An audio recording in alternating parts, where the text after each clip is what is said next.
Today I will discuss about a biological tool for recombinant DNA technology. This tool is known as vector. The vector are a small DNA molecule which is capable of self-replication, and this tool can transfer and cloning a foreign DNA in a suitable host or in bacteria. The cloning vector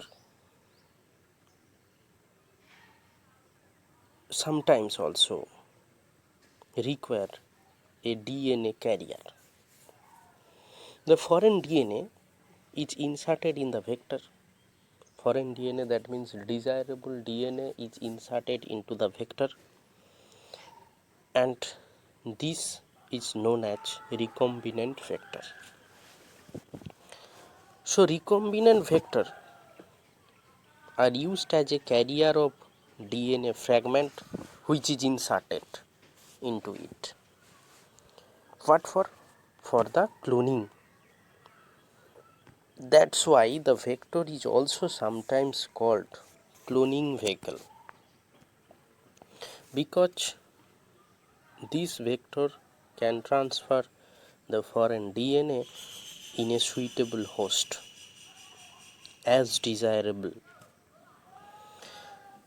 And these vectors are generally two types. One is cloning vector and another one is expression vector. Cloning vector. Cloning vector is used generally for the propagation or cloning of DNA insert. DNA insert means foreign DNA which is inserted into the vector and used in the host cell. This is known as cloning vector. The cloning vector contain relaxed replication control. That is, cloning vector can perform replication so that they can produce multiple copies in each transformed cell. Transformed cell means where we transfer the vector or where we introduce the vector. It sometimes also E. coli. Second one is expression vector. Expression vector, the term, if we look to the term expression, that is, this type of vector is used to express the DNA and also produce some specific protein. Such vectors contain the regulatory sequences such as promoter, operator and ribosome binding site. That is, expression vector has prokaryotic promoter and ribosome binding site just before the eukaryotic coding sequence. Why? Because the regulatory sequence of eukaryotes are not recognized in the prokaryotic cell. So that's why the promoter and ribosome binding sites are prokaryotic in nature, but coding may be eukaryotic in nature. Okay. So there are some agents which are used as vector. One is plasmid, bacteriophage, cosmid, phasmid, yeast vector, artificial chromosome vector, shuttle vector, yeast artificial chromosome vector, YAC. These are the different types of vector. Next, come to the characteristics of a good vector. So if we want to choose a vector, so what are the characteristics? What are the main characteristics? A good vector must have some property. What are these? First one, it should be able to replicate autonomously. That means they have the self-replicating capability, self-replicating capability. Okay, number 2, a vector must have one origin of replication, for DNA replication, because we have already told that a vector should be able to self-replicate. That's why origin of replication is very much essential. Number 3, a vector should be small in size and low molecular weight. Ideally, it should be less than 10 kb in size. 10 kb in size, kilobase. That's why a small size vector can uptake huge amount of foreign DNA or desirable DNA. Number 4, it should be easily isolated and purified.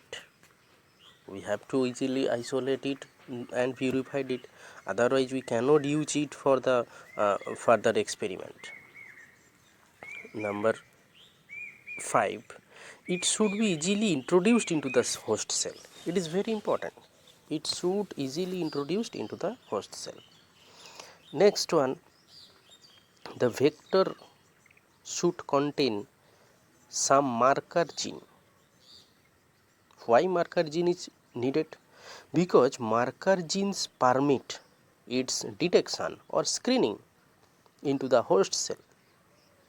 So if a vector without marker gene, if we use a vector without marker gene, we cannot detect or we cannot screen its transformation to the host cell.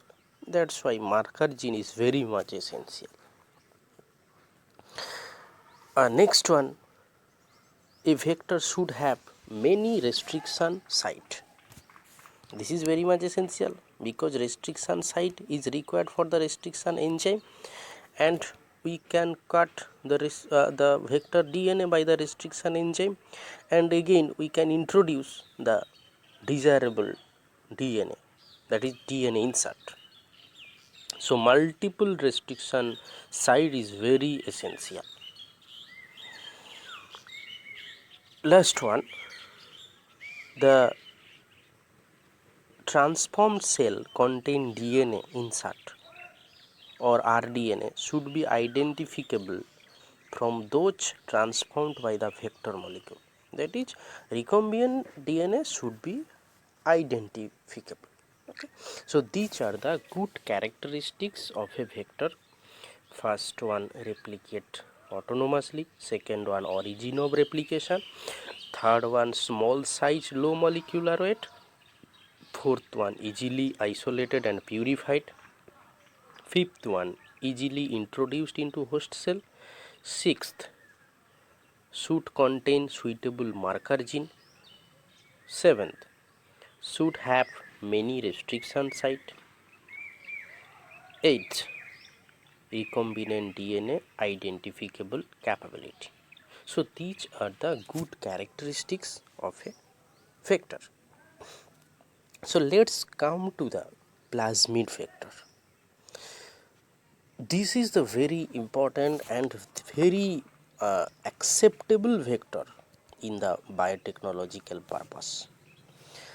We have already know that plasmid are extra chromosomal self-replicating double-stranded circular DNA molecule. I repeat again, plasmid are extra chromosomal self-replicating double-stranded circular DNA molecule which are found in the bacterial cell, and they may exist in the bacterial cell either independently or integrated into the bacterial chromosome. So plasmid in a bacterial cell may occur either single copy or multiple copy, and single copy plasmid replicate and segregate within bacterial chromosome. This is called stringent replication. There are different types of plasmid vector. One is F plasmid vector, R plasmid vector, col plasmid vector. A plasmid vector responsible for conjugation. R plasmid vector carry genes for resistance, and col plasmid vector, these are carry genes for coding collicin. Collicins which act as a sensitive, kill sensitive E. coli cell. Okay. Next, let come to the some example of plasmid vector. The most usable plasmid vector is the pBR322. So pBR322, in pBR322 the P denotes for plasmid, B denotes for Bolivar, and R denotes for Rodriguez. And the 322, this is the numerical option, and this 322, this numerical also given by the Bolivar and Rodriguez. It is the most widely used plasmid, having 4362 base pair. 4362 base pair, only 4362 base pair.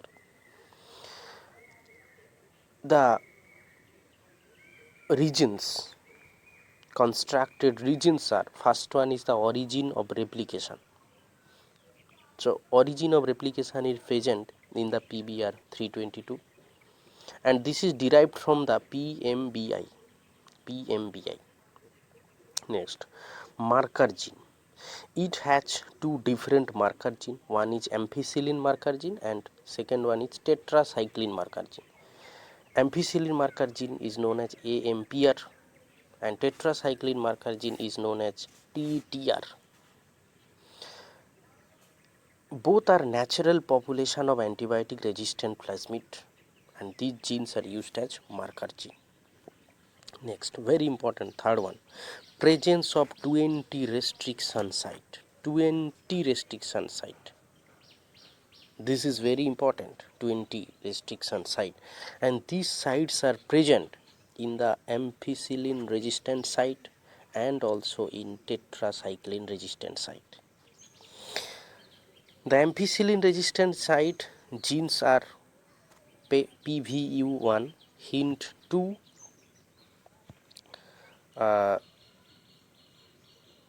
and the restriction site in tetracycline are BAM H1, cell1, EcoR2, PVU2. So these are the different types of restriction site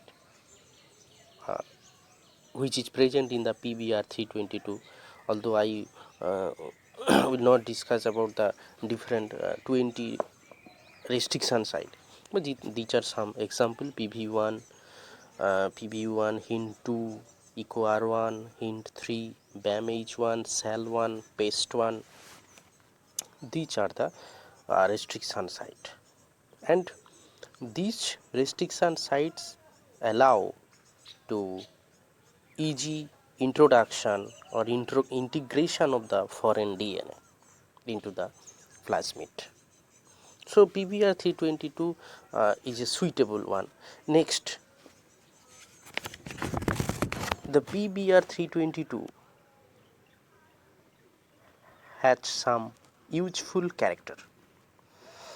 First one, small size, 4362 base pair, enables easy handling, purification and manipulation.